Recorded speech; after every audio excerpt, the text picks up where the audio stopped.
The United States has warned Pakistan against any cross-border terror incident during Obama's visit to India during Republic Day.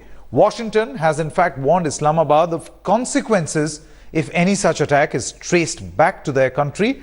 The warning has been issued keeping the track record of Pakistan-based militant groups that have carried out attacks in India, coinciding with high-profile visits from the US.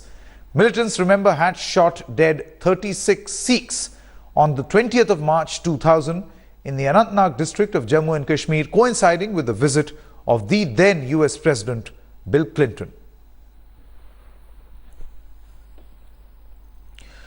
Jugal now joins us for all the latest on this story. Jugal, it's a stern message that has been given by Washington to Pakistan, almost perhaps, the US recognizing that the trouble lies with Pakistan and particularly state actors.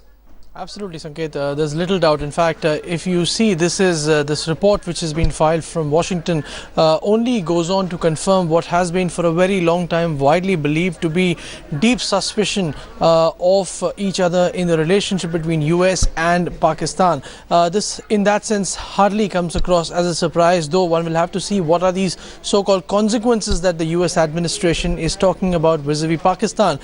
Speaking of India, Sanket, the intelligence intercepts that the agencies have got are coming in thick and fast. Unprecedented level of intelligence sharing between the US and India for obvious reasons taking place right now, and all of it pointing to a serious design to somehow cause havoc. Last week itself, the defense minister said that according to the defense ministry's own assessment, Pakistan and groups based out of Pakistan will try their best to stay in the news. These are his words, to create incidents and stay in the news. So the government is well and truly aware. He also said that the government is truly braced up for these attacks, but there's going to be no doubt. I mean, the Delhi police is out on the streets. There are 10 battalions of the paramilitary forces which are out on the streets even right now. Forget the fact that on the Republic Day and closer, there will be much more enhanced presence. Even today, Delhi seems to be resembling a fortress. So yes, there is a threat scenario.